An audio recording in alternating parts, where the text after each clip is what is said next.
ফাঁসি চাই, ফাঁসি চাই, ফাঁসি চাই, জানি ভাই বলল কেন ছাত্র হত্যার ফাঁসি চাই, ফাঁসি চাই, ফাঁসি ফাঁসি ফাঁসি চাই, ফাঁসি চাই, আবারের ফাঁসি চাই, ফাঁসি চাই, আবারের দুই গালে জুতা মারো তালে তালে, আবারের দুই গালে, আবারের দুই গালে ফাঁসি ফাঁসি ফাঁসি চাই, আবারের ফাঁসি চাই, আবারের ফাঁসি চাই, ফাঁসি ফাঁসি চাই, চলে ভাই বলল কেন ভাই খুব কেন আবার তুই জবাব দে আবার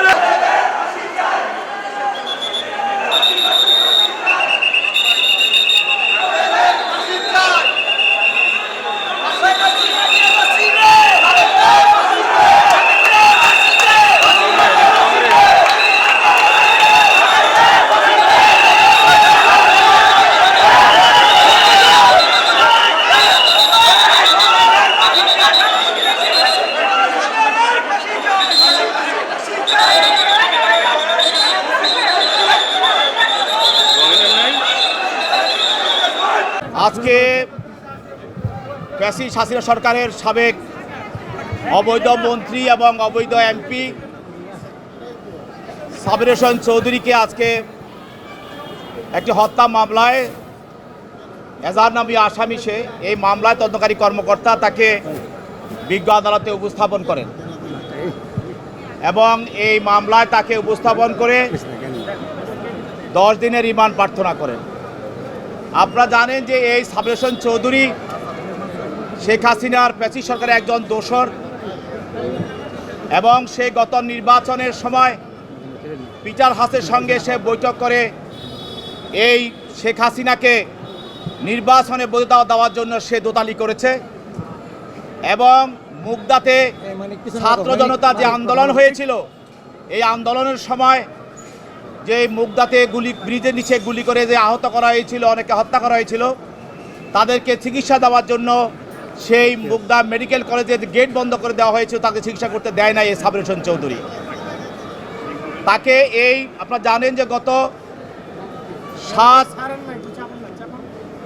7 তারিখে যে 7 ডিসেম্বর যে বিএনপির যে একটা সমাবেশ হওয়ার কথা ছিল 10 ডিসেম্বর, সেই মহাসমাবেশকে কেন্দ্র করে বিএনপি অফিসে যে যুবলীগ, ছাত্রলীগ এবং পুলিশের নেতৃত্বে যে বিএনপি অফিসকে ভাঙচুর করা হয়েছিল, তছনছ করা হয়েছিল, সেইখানে নেতৃত্ব দিয়েছিল এই সাবির হোসেন চৌধুরী এবং সমাবেশের সামনে টিয়ার গ্যাস এবং বোম মেরে, ককটেল মেরে ছত্রভঙ্গ করে দেওয়া হয়েছিল এবং গুলি করে মকবুল নামে একজন নেতাকে কর্মীকে হত্যা করা হয়েছিল। এর নেতৃত্বে ছিল, পরিকল্পনায় ছিল সাবির হোসেন চৌধুরী। আজকে এই মামলায় তাকে তদন্তকারী কর্মকর্তা তাকে আদালত উপস্থাপন করে বলেন যে তাকে প্রাথমিক তদন্তে আমরা এই হত্যার সঙ্গে এবং বিএনপি অফিসে এই ন্যাক্কারজনক ঘটনা এবং বিএনপি অফিসের সামনে 7 ডিসেম্বর যে ঘটনাগুলো হয়েছিল এটার সঙ্গে তার যোগসাজশ এবং তার জড়িত থাকার বিষয়টা নিশ্চিত হয়েছি। এই জন্য আরও জিজ্ঞাসাবাদ করার জন্য এই হত্যার সঙ্গে কারা জড়িত এবং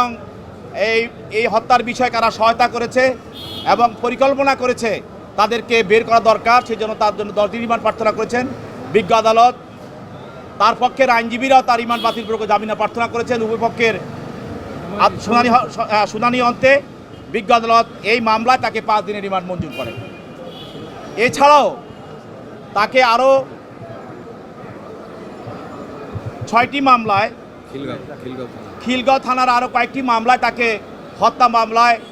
সন্নিবেশ করা হয়। খিলগাঁও 4টা পৃথক 4টি মামলায় তাকে আবার খিলগাঁও থানার হত্যা মামলায় তাকে এই সন্নিবেশ করা হয় এবং গ্রেপ্তার দেখানো হয়। এটাও বিজ্ঞ আদালত আদেশ প্রদান করেন এবং পরবর্তীতে তাকে রিমান্ড মঞ্জুর করে তাকে তদন্তকারী কর্মকর্তার হেফাজতে প্রদান করেন।